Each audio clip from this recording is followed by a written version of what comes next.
Down 1.7% here, a loss of 37 points or so. Apple shares are just getting hammered this morning. We're down by between 3 and 4.5% generally across these markets. Let's talk about the speed with which we are watching this market deteriorate. We're red everywhere, essentially, down by 4-5%. We're down over 16%. Dow at the same time has fallen about 18%. The stock market is now down 21%. Because we're now down 43%. What in the world is happening on Wall Street? Two-year note yields went from 190 to 166 in the blink of an eye. On the NASDAQ, everything and more has been completely wiped out. It was the worst day on Wall Street since the crash of 1987. From the financial capital of the world, the opening bell is going to ring in 5 seconds, and to be honest with you, we wish it wouldn't. By now, we should all be familiar with the story of Bitcoin's origins. In 2008, Satoshi Nakamoto gave the world the Bitcoin white paper, a peer-to-peer version of electronic cash.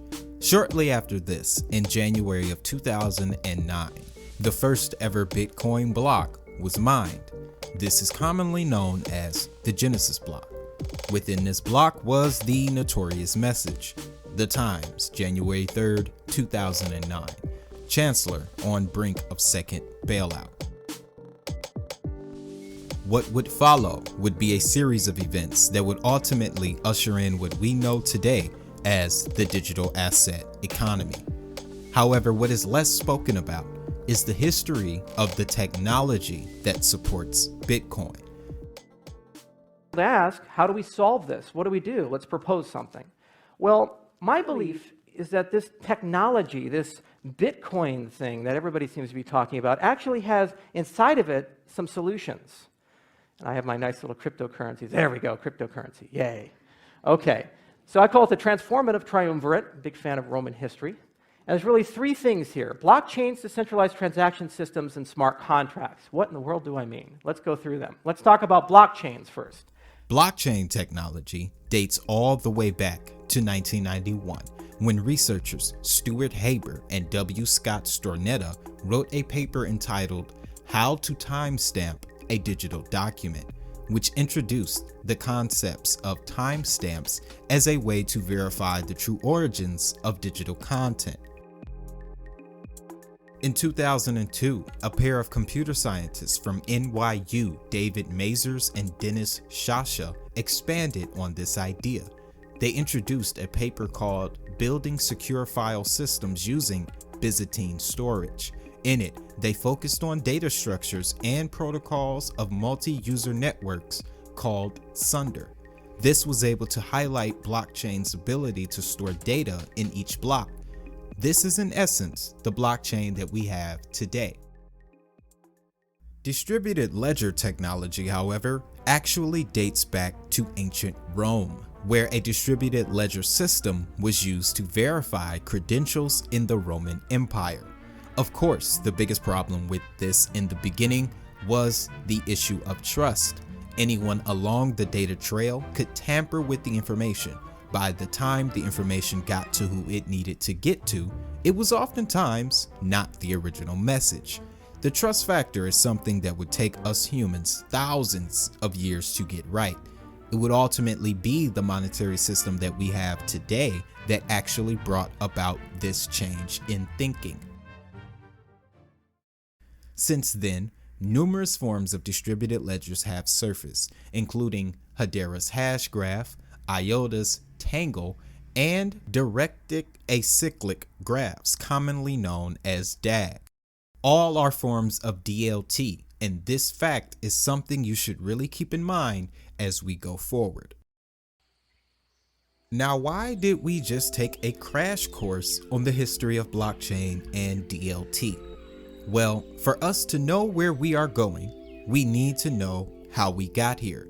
Since Bitcoin's inception, whether you love it or hate it, has dominated the financial world. It has single-handedly created a new asset class in less than a generation. The majority of this phenomenon, however, was built on speculation. But behind the scenes, Bitcoin was evolving, and people were soon going to realize this was more than just a store of value. Bitcoin had the potential to completely change the global monetary system as we knew it. Bitcoin is an electronic online digital currency, was created about 3 years ago, kind of flew under the radar. Now it's starting to actually gain some traction. You exchange your dollars, you exchange your euros, whatever, you go onto these networks and it's an accepted currency, and it's zooming in value lately. Just unbelievable how much this has taken off. And there are places that are beginning to actually accept this sort of universal digital currency, kind of operates in the shadows, not regulated, but it's a total outgrowth of people starting to get worried about these currency crises, debt crises. I always like to tell people that Bitcoin is a catalyst for a much broader narrative, our natural evolution to a more technology-driven society. Because of this, Bitcoin has been both an idol for change and a target by those who can't either understand it or control it. This is the part of the story where the dream of a brand new digital future starts to turn into a dystopian nightmare. From 2010 to 2013, Bitcoin would suffer all the benefits and ailments that comes with being the first mover. May 22nd, 2010, the notorious Bitcoin pizza incident. 10,000 Bitcoin were exchanged for 2 pepperoni pizzas. Was actually spotted in Bitcoin's code. This led to hackers exploiting nearly 92 billion with a B in Bitcoin. We don't need to do the math on that one.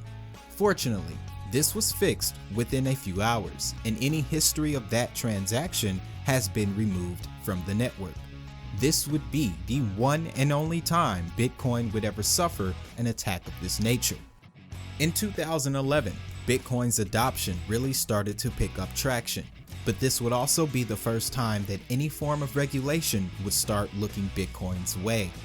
The Electronic Frontier Foundation began accepting Bitcoin in January of that year, but would stop accepting it by the summer due to lack of clarity of this brand new currency.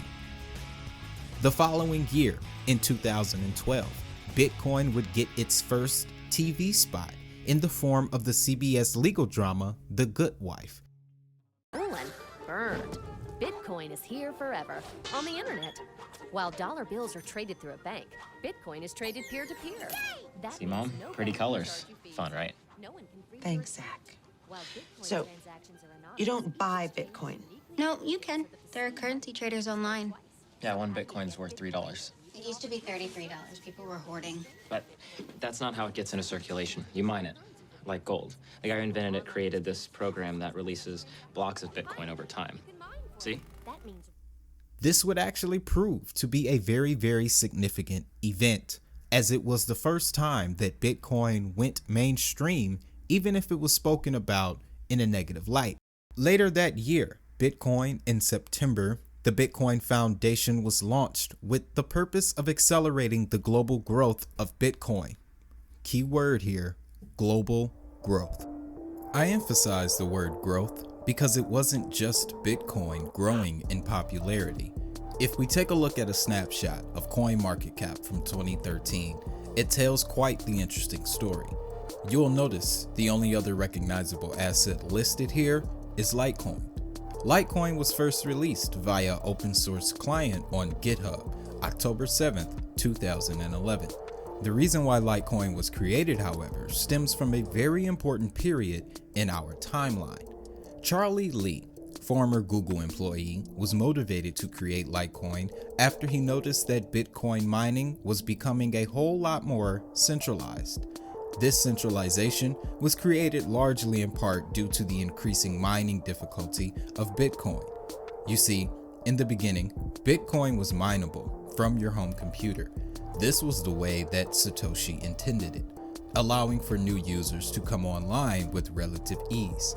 It's also important to note here that Satoshi Nakamoto publicly left the community in December of 2010. Before leaving, he warned of a coming GPU arms race and that everyone should be determined to slow this transition. This was because those with GPU miners often had more power and resources to acquire a disproportionate amount of BTC. Summer of 2010, a mysterious miner showed up by the name of Art4s. No one knew who controlled this entity, but at one point, it was said that Art4s controlled nearly 30% of the Bitcoin network's computing power. After this, Art4s would go on to create Tenebricks, a coin that ran a brand new scripting algorithm. The downside was that supposedly, the code was written in a way that allowed the creators to get away with nearly $7.7 million. Was this the first ever rug pull? This was the event that ultimately led to the creation of Litecoin, and Art4s would shortly after this leave the crypto community. As a result, a paradigm shift in the mining industry occurred. In November of 2010, the first mining pools and organizations were established, and from that moment forward, this is how the majority of Bitcoins would be mined. Now, the thing is, if you were to search for who controls these pools, the anonymous nature of blockchain could only provide so much information. Essentially, there is no way to truly know who controls these pools, but it's important to notice that at the same time, anyone could have controlled and still control these pools to this very day. But let's get back to 2013. By August, a new face had popped up on CoinMarketCap. This was XRP. XRP had been in development since early 2012. Something we will dive deeper into in the next episode of this series. XRP is commonly referred to as a banker's coin. When we take a look at their corporate relationships, it'll be easy to understand why. 2013 was a very significant year in the history of this market, as a number of events occurred that would shape the trajectory of the industry. In an article written by Vitalik Buterin in Bitcoin Magazine, March 13th, 2013, he described an event in which the Bitcoin network had essentially split into two separate channels. It was only after a full 6 hours that the problem was discovered to be an unwanted fork in the Bitcoin protocol. This would cause a ripple effect, as a number of exchanges and merchants had to shut off transactions. To the retail investor, news of this made prices fall, as it showed another sign of weakness in the young asset. In April, two of the largest Bitcoin marketplaces crashed due to several liquidity issues: BitInstant and Mt. Gox. BitInstant was more reliant on Mt. Gox, so this in turn placed the majority of the blame on them. This led to further investigation after it was discovered that Mt. Gox was not registered with FinCEN in the United States. This would not be the last time Mt. Gox was in the way of the gavel. 2013 also saw the end of the Silk Road, as federal authorities seized 26,000 Bitcoin from the website's alleged owner. Even though 2013 sounds like the utmost chaotic period in the history of the industry, a very crucial innovation was being developed in the background. The problem was, it was being developed by two very opposing forces. His name is Reggie Middleton. And back in 2013, he would actually demonstrate to the world the first ever version of DeFi using Bitcoin. He would then go on to create Veritasium, focused on allowing distributed capital market access to everyone. This is what DeFi would ultimately become. Now, Reggie's positioning in all of this is very interesting as well, because shortly after this, the SEC would black out all his work and take the Veritasium currency and technology. This too is very important. At the same time they took it from him, their corporate friends were using it. If you don't think the SEC has friends in this market, trust me, we will point out exactly who those friends are. Mt. Gox was the regulator's entrance into this narrative. All of the enforcement action that would come to them in 2013 would drastically affect the whole market's upward trajectory. The only upside at the end of 2013 was Overstock.com. they announced that they would accept Bitcoin as a form of payment. At the time, Overstock.com was the largest online retailer in the United States. From here, 2014 would prove to be a much better year for Bitcoin. Several companies started to accept it, regulators started to understand it, and several imitators began to enter the market. While Bitcoin was having its time in the sun, another digital asset was being formed, largely inspired by Bitcoin's underlying technology. I'll just say this: if Bitcoin was Batman, then Ethereum is definitely the Joker.